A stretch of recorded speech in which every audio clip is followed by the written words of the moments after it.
Hello and welcome to another edition of Addition. I'm your host, Addie Snowden. I'm a quantum life coach helping you get happier, healthier, and wealthier by jumping into the reality of your dreams. You can book with me at calendly.com/additionpod. There is a QR code on the live stream as well as show notes. I will have the link to my updated website where you can learn more about me. And before I get into today's amazing episode, go ahead and like and share this video, follow if you're not following, subscribe if you're not already subscribed. And we have an amazing episode today. This is the third and final episode of the Black Women Boss series. We have Alexandria, from the founder of No Ceilings, on with us today. I'm so excited for you guys to get to know her and follow her because she has amazing content if you're a fan of this podcast. So how are you doing, Alexandria? I'm doing good. How are you? First off, thank you so much for having me. I'm super excited. Of course. I'm so excited to have you. So why don't you introduce yourself to the audience? Yeah. Hi, everyone. I'm Alexandria. I'm originally from Houston, Texas, currently living in New York City, and professionally been working in the tech industry for the last, oh my gosh, January will make 9 years.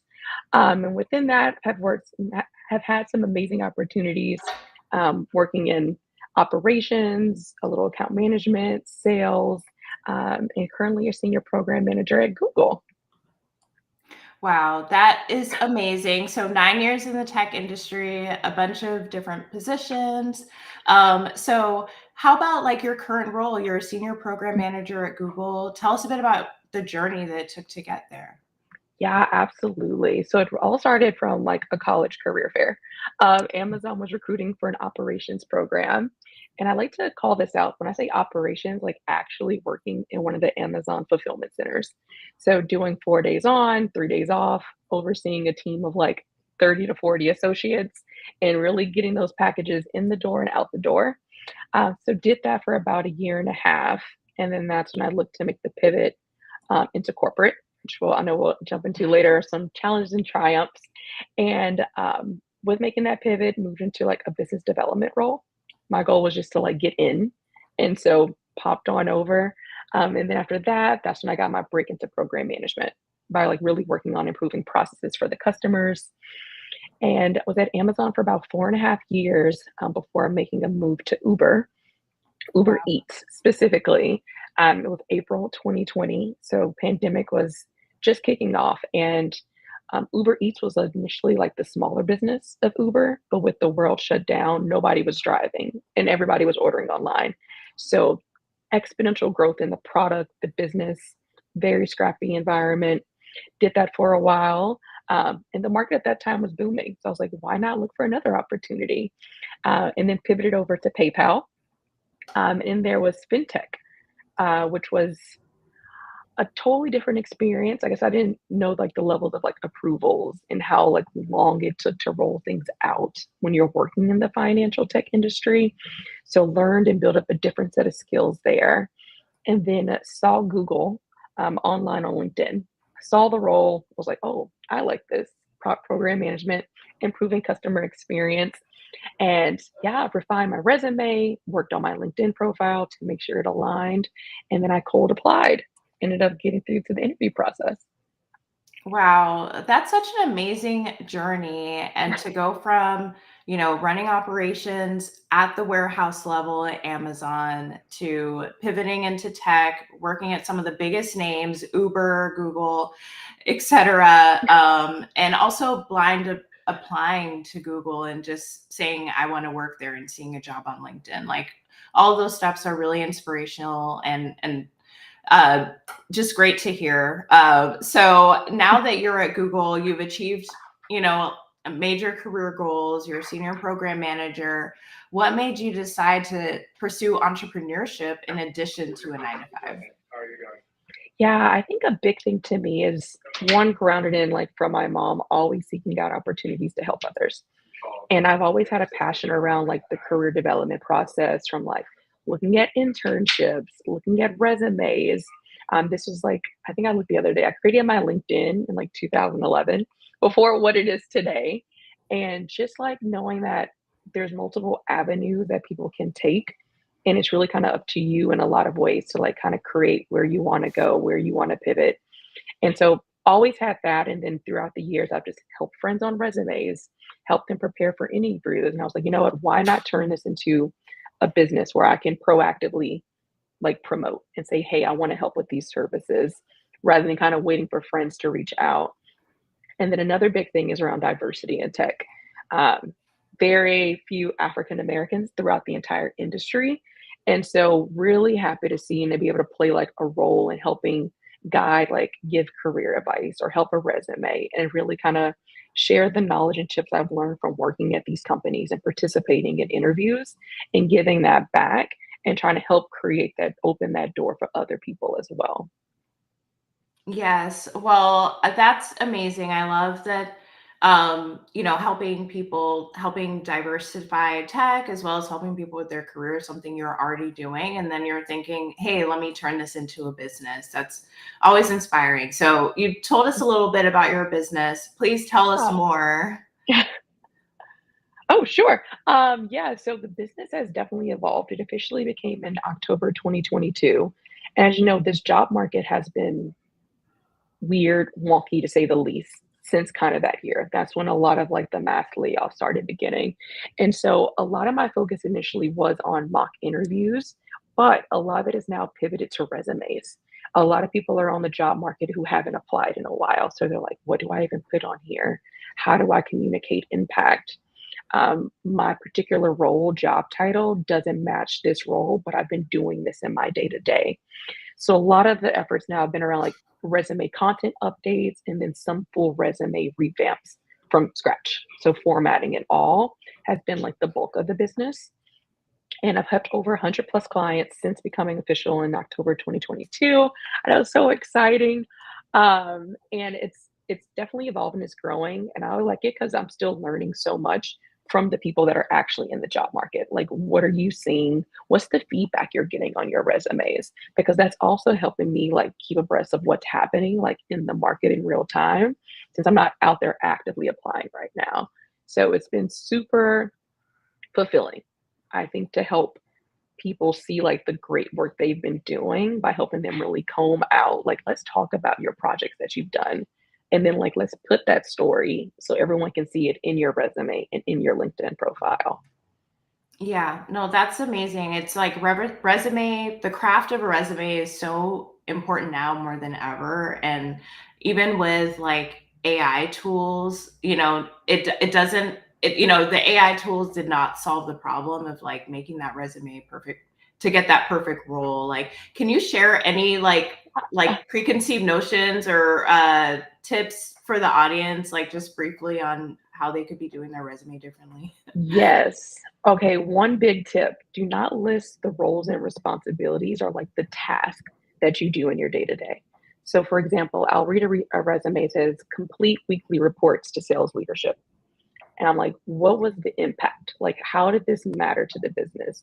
Was it like created weekly reports that generated insights that helped land three customers that increased annual revenue by 3 million? Like, you want to tell the full story of what your great task like resulted in. There's a big thing around the star format, which I pride this to everyone. If you're looking, all my interviews have been of this is the situation, task, action, result. A lot of people leverage it just for their interview. I personally say think of your resume as your A and your R. What action did you drive? What result did it do? So it makes it very clear to the recruiter of the impact and the scale of the work that you've done, and it just makes it so much stronger when you see those type of examples versus a list of creative marketing strategy. What type of marketing strategy? What was the result or the KPI of it? Huge thing that I'm seeing, like that's my biggest tip is really take the time to think about projects that you've worked on, the specific actions that you did, and then the result that it drove. Yeah. Yeah, no, I love that. I never thought about using star format for resumes. That's the first I've heard. That's an excellent tip, because, they say like, have be able to quantify your impact in your resume, and that's hard to conceptualize sometimes. So Yeah. imagine star and the AR specifically. Love that tip. Thank Yeah. you. So we before we get into like the challenges and the triumphs, because you've achieved, you're a successful entrepreneur, you're a at Google senior level, and you have a story, and we're going to get to that. But before we get to that, I'd love to hear what your definition of success is, and in which ways do you consider yourself successful? Yeah, so it's definitely a moving target. Some days I'm like, "Oh my Always. gosh, I feel so successful," and then some days I'm like, "Am I doing enough?" I have those, like, internal questions, like, every day. But to me, success, it kinda varies on, like, what part. So, like, at work, if I'm working on a big project, like, did it land? Like, am I able to pull actual data to see that I, like, decrease contacts that advertisers need? Or did I like reduce sales escalations or like the needing of people to reach out? And then I think of my business where a lot of times, like if I get an email saying, thank you so much for your like conversation, like you just made me feel more confident, or now I feel like I can go and communicate things better and more concisely in an interview. Like those little moments, I now appreciate more than ever and see those as little victories of success. And then, I of love course, like, as you scale, you grow, you get to reach more people, you get like external opportunities. Like all of that kind of helps me feel successful because it's like kind of reinforcing that, okay, I am being helpful to someone and that it. other people see it. And that also just like really fills my cup as well. That's amazing. I love that, because so many times, like, definitions of success are like me focused, as opposed whereas your definition is like, how am I helping others? How am I getting outside of myself? And we need more people like that in the world. So that's amazing. Oh, So yeah. um, thanks. so was there ever a time that you doubted yourself or wanted to give up in pursuing your goals? And how did you overcome that? Yeah. So this specific question, it makes me think of college. So originally from Houston, Texas, played volleyball for 8 years, got a Oh, me college too. scholarship. I know. So excited. And then like went freshman year and I just completely like crap. I don't know if it was the Mm. freezing under pressure or making that transition from like high school to collegiate. And it was like mentally, I could not get myself like back to perform. And so as a result of that, I lost my scholarship. And I remember coming Wow. back home and like I identify as volleyball. Like that is what I've Yeah. known. I'm used to waking up, go to practice, summers or off season.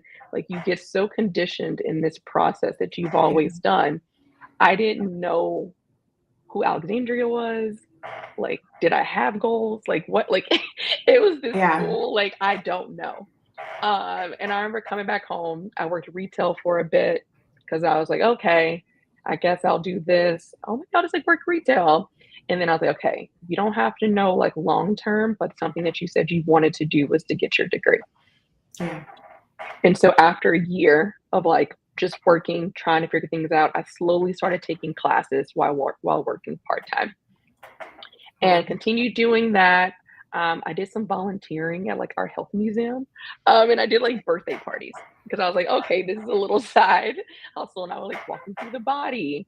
And then after doing that, because I was going to school for PR, um, public relations, and then I ended up getting offered a marketing internship Mm. and still volunteer, but it gave me my first step of like, okay, this is what somewhat of a real job feels like. Cause I was like waking up, I was going in, being business casual, doing my classes. I was like, okay, I like communicating. I like working with people.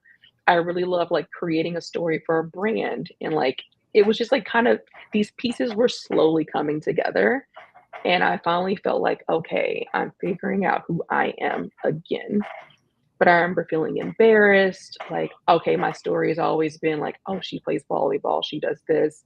But it's like, okay, she played volleyball, she took a break, she's back in school part time, and she's working, but she's figuring it out and being okay with this. And honestly, it was over the last few years where I haven't become comfortable talking about this out Yeah. loud. But I've learned like it was a part of my story Yeah. and I like learned to love it, accept it, and realize things may shift and completely go out from like what you initially saw for yourself and know or think you know like that's what you are. Yeah. And I think of those moments from time and again, I was like, "You were able to figure it out. If something happens, you'll be able to figure it out again." Also, a huge support to my family who was there along the way, huge Mhm. blessing to have them, and prayer, but yeah, it was definitely, like, a hard time of, like, recalibrating and, like, Yeah. figuring out who am I? Yeah. No, for sure. I'm so glad that you shared that story because I'm sure people meet you now and are like, "Oh, everything must have worked out for you. Like that's why you have a business. That's why you work at Google. You've never had problems or challenges." And I'm just but it's hard to tell this story because it's like vulnerable. Like I can relate so much. Like I played volleyball. I had to take 3 gap years between high school and college. I won't get into the details as to why, but I definitely felt like my my life was Yeah. over, and Yeah. it's like turns out things work out. What was it like when you came home and had to tell your family that you lost your scholarship? Oh my gosh, literally felt so much embarrassment Yeah. because I was like, I wasn't like a straight A student, but I'd always done pretty well. And like I usually met the goals and expectations that I set for myself and then the ones my family also saw for me. Mhm. And I remember just being greeted with so much like love and be like, it's okay. We will Yeah. figure this out. But personally in myself, I was like, I'm a failure. Because I was like, and then especially makes it difficult when you see everyone around you still like, okay, sophomore years here, they're Mhm. going Yep. back to school, and you're like, I'm not. And so that Yeah. also played a huge role in the psyche of it because like life is still happening and you can't shrink back, but I was still like out enough to see my friends progressing. But that also Yeah. kind of played a motivator in some way. Yes. And so that was also like super helpful, but scary at the same time, being like, wow, life is not stopping because this part is stopped. Yeah. And yeah, No, that's amazing. It's so hard. And it's like those friends or those peers that we look to left and right, like there's always going to be someone way further ahead and someone who's further absolutely. behind at no matter what stage at life. But there's something about that college and immediate post-college period where it hits different. Yes. Because they people put so much pressure on that period of life, I gotta like figure out what I want. Like, it's like, exactly. wait, what? You Looking back, do. but in it, you're like, no, I need to figure this out. And now, like, Yeah. yourself, like, that's 4 years of so much life that's still like out there. But in the time when it was happening, I was like, this is, I'm it. This is it. I peaked. Yeah. No, and it's so glad to see that that was not the case. And if you're listening right now, going through you're in between school and work, or you didn't make it to college on time, like just know it's never too late. You can always Yeah, turn your life around and graduate and get that job that you want if absolutely. that's what you want. Absolutely. So next question is what were some of the biggest challenges you faced pursuing your goals and how did you navigate them? Yeah, I would say one of the big parts was being in the operations at Amazon and trying to make that pivot into corporate. There's a little bit of a stigma, once you're in operations or any type of role, a lot of times people can try to like typecast you and keep you in that bubble because one, they may not truly understand what's happening on the other side. Two, they may not care enough to try to understand. And then three, you may feel like yourself that you're not worthy of making this pivot. Mhm. So when you have those like internal and external things, makes it a bit more difficult. But I remember trying to make the pivot and people were like, I don't understand what you do. And I'm like, what do you mean? I'm process improvement. I'm making these changes. They're like, well, what does that mean in context to this role? And this is Mhm. before I knew about crafting like one, the internal mobility process. I assume like once you're in, it should be Yeah. easier to navigate. Whew. Not the case. Not the case. But I Yeah. went in with that. I'm already in here. I passed the hiring bar. They're gonna like take me because I'm here. They rather Yeah. um, so going in with that, not really understanding transferable skills, not understanding how your resume needs to be crafted to tell a story, of people who have never walked in your shoes or been at that company that you've been in. Did not know any of that. And so I was getting no after no after no. I started looking externally because I was like, this isn't going to happen. And I remember like one of the, it was like an HR business partner that I worked with in operations. She was like, you should start doing coffee chats. And I was like, Mm. what's a coffee chat? She was like, you just go and meet. I said, I don't drink coffee. She was like, you just go and meet and you talk to people. And this will be a time for you to ask about their roles, ask about their interview process, and share more about you. And she was like, they ask you questions about what you do, take note of that and think about, okay, you gave them a different response for them to actually understand it. Now go back and make that response in your resume because that's how you need to think of like, you won't have the time to give them like a debrief. They're going to look at your resume and that's going to be it. So you need to figure out how to connect those dots between operations, our program management, our sales and strategy, whatever it is, to create that story for them to understand. Wow. And it was so, I was like, that 6 to 7 months of like applying coffee chats, assessing resumes really set up a lot of the foundation of the skills that I use now throughout all of my interviews and the guidance that I've given to other people. Right, because that's amazing. Like if you were able to coffee chat your way from operations in the warehouse to, big tech, big tech corporate Yeah, job, like you can help anyone get from, point A to point B. yeah, So I'm curious, like, what coffee chat was it that turned into a job? Like, because I've heard the coffee chats, and I think, yeah. so I want to hear your coffee chat success Oh story. my gosh, absolutely. So this was after probably 10 other ones that I used as learnings to get to this final one. It was a hiring manager. Oh my gosh, she was amazing. She's still there now. And she was like, why do you think you'd be good in this role? She was like, you come from operations. Like this role is like business development. Like why?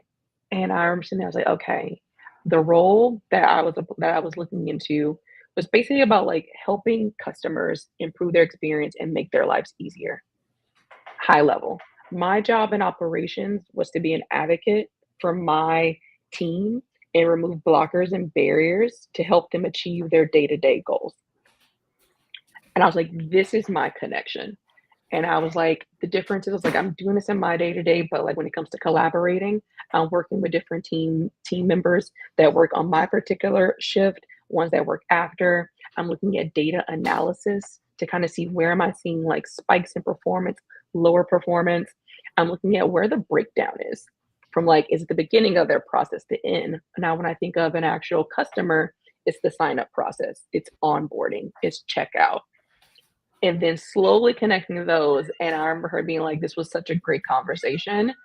And I was like, okay, God, hopefully this was the one. And then she's like, I want you to meet with one other person. We had a similar talk and I ended up getting offered that role. And she was like, thank you. That coffee chat was super helpful to understand like what do you do and how I could see you being an impact on my team. Wow, such a great story to hear. And like, do you feel like the way where the market is now, do you feel like that is still possible for people, or do you feel like that was a moment in time? Because I really want to encourage people to take Yeah. your advice. Yeah. So I definitely think it's still possible. I think you have to be more intentional now than ever before. So things that I've learned since then, if you're looking to apply to a role, like before I got to Google, I have cold applied, but before I started like my interview process, I reached out to other people at Google with that job title. And I Hmm. said, hey, we'll love to understand what your day to day is like, just the job title. Also, look for people that are at the similar like experience level as you. Do not Hmm. reach out to a VP if you're looking into an entry level role. One, because your processes are going to be different. They may not even remember their interview process. So you want to find people that are close in experience and also people that are with the job title. And then I send over my 3 questions that I want to ask them in my outreach email on LinkedIn. So they know exactly what I'm looking to discuss. I'm making the most out of their time, most out of my time, and we get straight into the point. I think a lot of people disregard in mails because it's like, hey, we'd love to connect.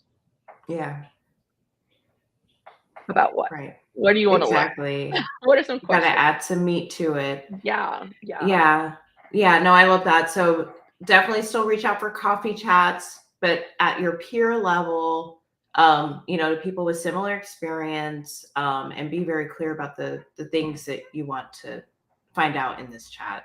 yeah. And I also Yeah. recommend that whenever you are reaching out to somebody, make sure that your LinkedIn is ready for them to view it. Yeah. Because typically when people do reach out to me, I go look at their LinkedIn to kind of just like get an overview to give myself some background. You want to make sure that is ready to be hitting on all cylinders. So that can also say, oh, wow, if there is a role that they may know of, that could be the opportunity for them to say, I saw your LinkedIn profile. This aligns with the role that I know someone. That could be your way in. So when you're reaching out, you want to make sure that that content is ready at all times. Because I think the last data point I read was that 87% of recruiters also look at your LinkedIn profile as a part of vetting. Yeah. They're even asking for your LinkedIn URL in applications. Yes. Take it serious, spend time there. I leverage the same content from the resume to LinkedIn profile. Um, but just make sure that all that is geared up because that's all a part of your package when you're reaching out to people. 100%. It's like LinkedIn is your portfolio. Like I Yeah. see it as a must have, and every section should be filled out. So I'm glad that you're reiterating that. Yes. Um, okay, so now we talked about your doubts and challenges. What are some pivotal moments or decisions that shaped your path for the better or for the worse? Yeah, I think one of the tough decisions was deciding to leave Amazon. That was the first employer I'd ever worked for. I gotten used to the culture. I was successful there, and it was about 4.5 years, and I was like, "Okay, should I leave? Do people leave Amazon?" All my friends were still there, like, I met my husband there. We started in the same, like, Oh, operations great. program, and so it felt like home in a lot of ways. But if I wouldn't have made that move, I don't think I would have learned, like, the level of skills I've gotten by being at these other companies. Like, Hmm. Uber was more like a startup feel, like, very agile, scrappy, getting things out the door, where I was so used to a lot of structure that really pushed me out of my comfort zone to, like, just jump in and, like, just, like, land things 60, 70%, we'll fix it along the way. I'm very type A, so I like to have things in order as much as possible, but making that pivot opened my eyes up to an entire new world. I got to work on my favorite project of my entire career. So it was in April 2020 with George Floyd, and it was about showcasing Black-owned restaurants in the Uber Eats app. I'd only been there for like maybe a month and a half. And the manager was like, "Who wants to do this?" And I was like, "Absolutely." And I was like, "I Wow. don't even know Uber. I don't know any of these people." But I was like, "That's something that I want to be a part of." Yeah. And that type of like project, it was Uber is also a smaller company. So I really got to get my hands dirty in a lot of different things. And so making that jump was terrifying, but that was probably one of the best things I could have done was making that leap. And I worked with some great people at Uber and just like learned so much about me, how other companies operate, and that everyone needs to operate the same to see success. Yeah. No, that's an amazing story, and like obviously that was the best decision for you to make because it got you where you are today and got that. I mean, to be the person that owns supporting black businesses on Uber Eats is amazing. Like that's so cool. I'm Uh, sure I used that feature at one point. But I'm so curious, like if you met your husband at Amazon, you said you were successful there, which is just a huge statement because so many yeah. people think that they're just keeping above water. Um, what prompted you to actually just make that move to Uber? Like what was it that said like I'm good, I'm willing to let go of like my connections, my Amazon family, for lack of better words, Yeah. and try something new? Oh my gosh, absolutely. So before New York City, lived in Seattle for about 2.5 years, Amazon HQ. Personally, I was ready. We were ready to leave for a city, that fit us a little bit more Mhm. diversity. And so with knowing that was a personal thing we wanted to do, I applied for a role in New York. It was an account manager role actually for like a brand new business. And this is a thing that I tell people when I talk to is that some of your moves to companies and roles or locations may shift for personal and may be for professional. And that is okay. But that is what prompted the move. When we're like, hey, I want to move to New York. My current role was not allowing it. Yeah. So I started applying. I got a position and I was in it for maybe like 9 or 10 months. And I was like, okay, I know sales is not where I want to be. I'm loving the city, personal life, loving it. But this isn't the position that I want. And so that also played a role in like, okay, I'm doing well, I'm meeting my goals, but is this where my trajectory of where I want to go is next? Yeah. No, No. that's right. Oh, that's so cool. So you were Amazon HQ in Seattle, transferred to New York through a sales position with Yeah. Amazon, Yeah. and then found a better position for you at Move Uber in New yeah. York. Move back to Wow. program management, which is Yeah. my favorite area, but there weren't a lot of PGM roles for Amazon in New York. So I was like, this is like a family decision, Hmm. and you got to protect your mental health at all. And we're like, let's do it.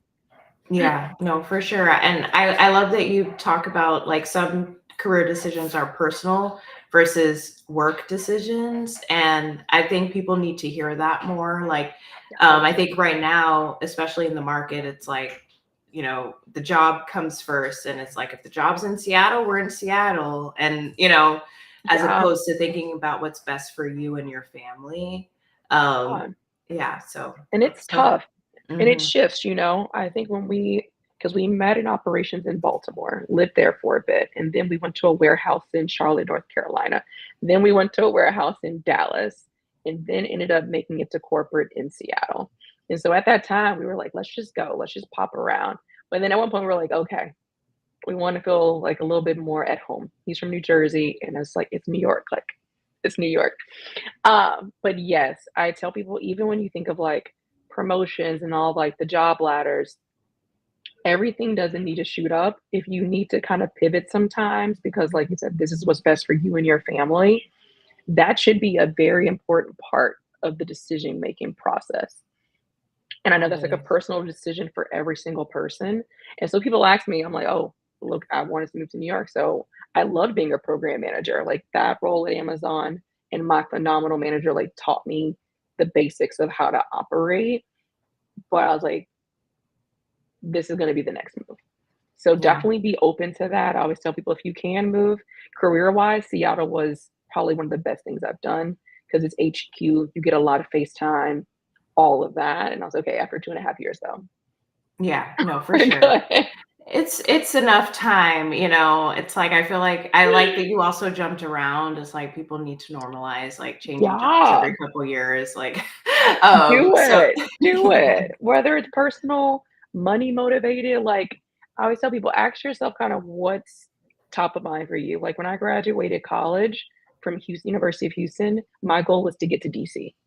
Mhm. Whatever job was going to get me there. Like that was my focus was location. Then I had some Yeah. friends where like, this is my dream company. I gotta be here. Mhm. So ask yourself kind of like, what are your motivators? And be honest with yourself. You don't have to say it's because this is your dream job. Like my Amazon got me to Baltimore, which was 45 minutes away from Mhm. DC. Yeah. But like that was my goal. So just constantly ask yourself, like, where do I want to be? Location wise, job wise, level wise, and just kind of work backwards from there. Yeah. I love that. I want to like you're welcome back on this podcast anytime because Oh we my are God, I would love to. in No, you're sync. amazing. So next would be what's the biggest lesson you've learned throughout your journey to success? I would say one of the biggest things, and I still struggle with this today, is being okay with saying, I don't know and I need help. It Mm, is, like being a woman in tech, being a Black woman in tech. I was like, I don't want to be seen as weak or not knowledgeable or shouldn't be here. So let me try to figure out everything by myself. mhm. Please, if you're listening, do not go this route. I wasted so much time doing this because I wanted to be perceived a certain way. I was not being efficient. Something that I could have pinged somebody that would have been like a 3 minutes would take me hours. But Mhm. I just felt that I needed to like have this perception of, oh, you give it to Alexandria, she's good. She won't ask any questions. She goes figures it out by Mhm. herself. Do not, if you can. And I know it's hard. Like I said, I still struggle with this today, but Mhm. it's something empowering about being like, I don't know. Yeah. Like, and just letting someone guide because a lot of times you can tell when people are trying to like BS you in some ways and they don't Mhm. know. And I'm like, you don't know because I don't even know what's happening, but I don't even think what you're saying is right Mhm. either. And Yeah. so, biggest lesson and something that still find challenging, the power of saying I don't know and reaching out for help. Yeah. And they'll love those 2 together, saying we don't know when we don't know it, and then promptly asking for help after. And I Wow. can this is really I can relate to you saying that this is hard and it's a struggle. And I'm curious, especially because you're like in the career consulting field. What do you remember? Am I misremembering this? But was there a time where we were told to just Google it and figure Yeah. everything's out on our own, and that's why we're like this? Because I was kind of beating like, and the narrative has changed now, and now it's like soft life, like be human, ask Yeah. for help. But I was beating myself up like about that resistance to asking for help, and but we were told to do that at one point. So Yeah, like, you'll figure out yeah, go Google it, and even now, like, the yeah, math not where I'm like, "I'll just Google it," and then you realize you look up something even internally, and you're like, "There's 20 different resources for this." Like, yeah, Google yeah, like, I don't know right. which one is right, which one's current, but yeah, maybe it is like that kinda you'll figure it out. You'll be good. Hmm. No worries, no worries, and I don't think anyone meant anything, like, bad about it maybe growing up, but a lot of that maybe still is instilled, and I'm like, Yeah, "Well, I figured it out then, I can figure it out yeah, now." But I'm like, is that most efficient? Also, and I've learned when you ask yeah, for help, people give you context that a document could have never given you. right. Yes. No, I love that. So think we're changing the narrative now. It's like, ask for help now. Yes, Don't assume you have to figure everything out on yourself. You're by yes, yourself. So now we're going to move on to inspiration. So, who or what were some of your biggest inspirations along the way? Mentors, books, podcasts, anything? yes. Okay, so definitely my mom is my inspiration. Oh, Her birthday was actually on Tuesday, and so she's a program lead. So, like, I'm program manager, program lead, and I just remember, like, when we were kids, I would go to the office with her. She works in downtown Houston. She's a program lead for community relations, and I just remember being like, "Oh my gosh, they have like free soda here," and like seeing her like interact with her coworkers and like just how she navigated and how everyone always just had these kind things to say about her and my organization, my structure, a lot of that came from, like, me seeing her do that, like, as a kid. And so now, like, when I have wins at work or she has things, we, like, connect and we talk about it, and it's just so oh my gosh, I love her to death. I call her Mother Teresa. But she is definitely my inspiration. If you're watching, mommy, love you. Um, she's the best, definitely inspiration. And then for podcasts, I don't know if you heard of The Skim. It's like the newsletter that, yes, yes. They yeah. do a weekly podcast as well, Mm, which basically is like bringing in women leaders across various industries. They could be actresses, authors, tech companies. I've watched some with Kerry Washington, Gabrielle Union, Bazoma St. John, and like they really kind of give you like their experience from navigating some of those writers' rooms where you're the actress, but now you're kind of shifting to being a director and playing that new role to like navigating like corporate rooms. Because Emma St. John was at Apple, then she went to Uber, and like just yeah, hearing their love her. stories of how they navigated these situations in like these rooms that are still like predominantly men today is just super inspiring. So that is something I definitely give a listen to, like, on my runs, just to kinda hear about that, and I just, like, literally self-help books is kind of my go-to. Mhm. Yes, this is a Um safe space for yeah, self-help books. Feel free to they're rattle them off. so Yeah. good, Simon Sinek has some great books, Yeah. that I've read. One, it was like the Startup of You. It was by one of Yeah. the founders of LinkedIn, and, like, treating Mm. yourself like a startup and, like, knowing what your value prop is. I just okay, self-help books, people talk about them like, y'all, they're amazing. But those Yeah, are they're some of the amazing. things I can apply this to, like, my day to day. And it's just been super helpful, but those are some of the things I, like, keep in rotation, on my podcast or on my, like, AirPods and phone like that. Yeah, no, that's so great. I One thing I love about Simon Sinek is his book, you can almost get the whole point just from the title. Right? Like he has some excellent titles and like Start with Why or Leaders Eat Last. And it's like we Right? get it, like Like, that start with powerful. why. Oh my Mhm. gosh. Especially when I think about work, when I get, like, lost in all the noise sometimes, I'm like, "Wait, what's the why?" And it, Yeah. like, really just, like, hones things back in so quickly. But yeah, team self-help. Maybe one day I'll jump into another genre. I just need a good one to, like, get me there. Right. Yeah. No, exactly. And I had a question about your mom. I think I missed it. What was her career that you were watching her? Yeah, so my mom, another phenomenal story. She started off as an assistant, like, working, and then she Mhm. didn't finish her degree immediately, so was an assistant for maybe, like, 5 to 7, maybe 10 years? I don't know the exact Mhm. number of years, but a lot of years, but during that time, she went to school online at the University of Phoenix to get her bachelor's degree, and Amazing. then she moved into, like, program management, but always in the community relations space, like, Oh, going in, building relationships with the community, with the city of Houston, um, and she's always worked, like, in the energy sector. So, energy is, like, always, like, yeah. "How can we help? How do we build Mhm. this?" But yeah, so I remember just, like, making the drive with her downtown. She still works downtown, um, and just, like, seeing her. She's like, "Okay, I need to go work on a Sunday or a Saturday to knock a few things out." And I was like, "Okay, I'll just come." And I was, like, play in the background. She would, like, give me a computer to, like, draw things at or something. And I remember, working at Amazon, they actually had a bring your parents to work day. Oh. And, oh my gosh, I was just like, "This feels so full circle." Because I remember being the little kid, and now I'm getting to bring my parents to work and kinda seeing, like, what's my day to day. Mhm. Just so oh, it's made my heart so happy. No, I love that. They need to do that more, honestly, because Yes, my parents yeah. come. They always come from wherever, to, Yeah. like, participate in that. Even I bring them to the office now, just to kinda see, like, "Okay, this is how I go to work every day." And so I love sharing these moments and memories with them. Yeah. No, that's great. Makes very clear now why your mom's such an inspiration. That's her path is inspiring Yeah. herself. So what advice would you give to others who aspire to similar success as yours? Like you've shared a Yeah. lot of advice along the way, so but anything that you'd want to double click on or didn't get the chance to mention. Yeah, I would just say don't get stuck in the comparison game.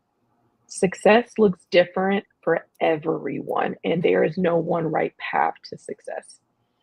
And I know that's easier said than done. Like, I also can get stuck in it too. But I've learned that you've been given a unique set of skills that Mhm. no one else has. But the challenge is on you to be able to communicate that effectively to people. And like I said, it takes time, it takes revision, but like really talking to yourself to see what you enjoy and like just saying, like, okay, this is my particular lane. And if that lane pivots or goes another direction, totally fine. But that's something I really want to just, I know with the LinkedIn and the Instagrams and social media, there is so much like great information around, but it can make you think that everyone kind of had this straight dotted line or straight line to get to something, where a lot of people had turns, zigzag, they went up, they went down, like, and that's not going to be reflected. And so it's okay if you're still figuring it out. Like when I mentor students, I was like, you don't need to figure this all out right now. But Yeah. what you do want to do is kind of keep a tally of what do you enjoy? What do you want to grow in? And start looking at things that way rather than saying, okay, I know exactly what career I want to be in. That's big and that's daunting, can be overwhelming. Hmm. So just take time, talk to yourself, figure out what you enjoy, what you like, And it is okay if it does not look like something that you've seen other people do. Just continue your path and stay consistent. Yes, I love that. That saying, comparison is the thief of joy, Yeah, always yes. sticks out to me. Um, so all right.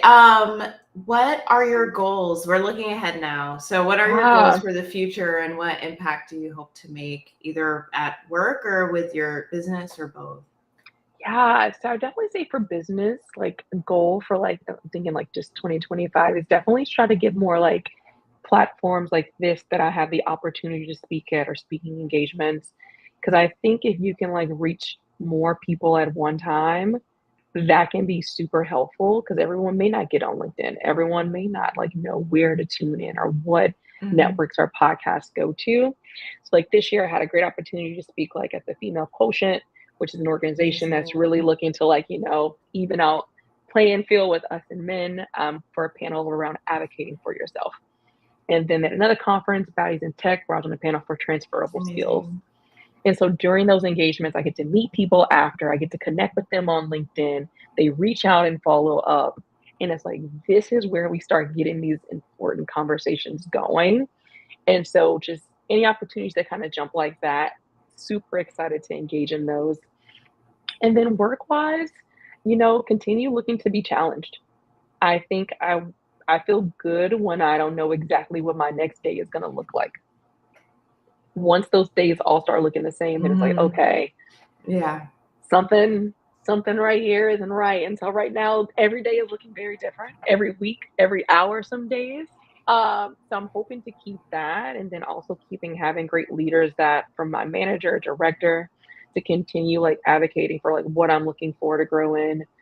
Being an active part of our ERG, our employee resource group. I'm a part of that for the New York chapter, specifically on career development.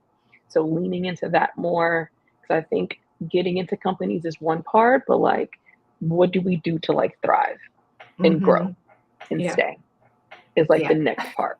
And so, super excited for like kind of all these things to kind of see how they pan out. Yes, that's amazing. I love that you're going to continue speaking because it's been so great, having this conversation with you Yeah, today. Like I can tell same. you're an excellent speaker and always excited to see more like Black women voices, especially in like the tech spaces. Yeah, And also wanting to get new challenges. So that's always a great goal to aspire to, and the work that you're doing for your ERG and the helping people stay and yeah. thrive is it really really really really important work. So Yeah. so Oh, thank you for that. thanks. So I have second to last question. Yeah. So what excites you the most about you, your career, and or your business's future? Yeah. I think what most excites me about my career is that I've been in so many different types of roles from like business development, managing accounts, program management, and I'm excited to one day see like, I don't know, director or VP level role that allows me to kind of utilize those skills more and like develop strategies and kind of show the direction that I think we should go. So I'm excited to like build those strengths now and like work with Hmm. senior levels who I'm like, oh wait, I really like how the way they looked at that problem. So a lot of like just growth and a lot of skills in the areas where I want to develop.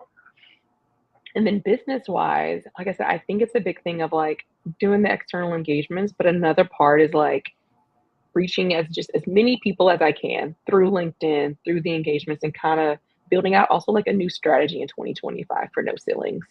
Like I've kind of seen, I've gotten another year of data of like the type of questions a lot of my clients have, a lot of the services that are taking like primary. So really leaning into that and maybe saying, okay, I'm offering a more broader amount of services. Maybe it should be something that should be more simplified now that I have like a couple of years under my belt. Yeah. That's Uh, amazing. Exciting, exciting stuff. So, yeah, I want to thank you so much for coming on the show. yeah, I can't yes. wait till, the listeners get to hear, the podcast version, the video version, all of Yes. that. Um, thanks everyone for joining live. Thanks, everyone. So, yeah, so at the end of every episode, I have a question, which is, what am I geeked out about this week? And so I've been asking my guests for the Black Woman Boss series, what are you geeked out about this week? So this can be anything that that doesn't have to be work related, but it's just something that Yeah. brought you joy, something you're excited about, something you're geeking out on. Yes. Okay. So super excited. I actually got featured in a Business Insider Oh article, my and God, it yes. just came out on Monday. Yes, amazing. Oh um, my God. I know. I was very, very, very excited. A reporter had like reached out through LinkedIn and was like, "Hey, I see a lot of the career and like resume strategies that you provide. Would love to do an article." Oh my Um, God. so yeah, that came out on Monday, and is like the reactions and like the feedback from like the friends, my family has just been like super just amazing. So I'm super geeked out on that because I read Business Insider all the time. For so Yes. like my picture and like, oh, Alexandria Sauls recommends these tips. I'm like on cloud nine. So I'm super geeked out about that, and it probably will be for the next month. Yes, that's huge. Well, I'm gonna link the article in the show notes as Oh usual, but yes. since I'm don't pay for Business Insider, you got to give us the free summary as to what the Oh my gosh, article is yes. about. And there's like an AOL link that I've been sharing because they also picked up the article. So I'll Okay. send you that one. So it won't be Thank hopefully won't be you. behind the paywall. Thank you. No, that's a huge, huge congrats. Like amazing. It's so great. It's like I feel like everyone that's been on this series is like just on the brink about to go up. So I wish you all the success, prosperity, Thank and thank you you. again so much for coming on. Any final words, anything you want to plug, anything you want to say to the audience? This is the time. Uh, I know it's a crazy time in the job market, and I would just say don't give up. Like the right role, the right opportunity will be there. And just continue, like I said, looking at your content and like knowing what narrative and how you want to craft your story and really kind of just hone in on that as you go through this job market. Yay. Thank you for those words of inspirations. I know you've helped so many people just by coming on. So thanks again. Yes, ma'am. And that's the end of our show today. I will see you guys next week.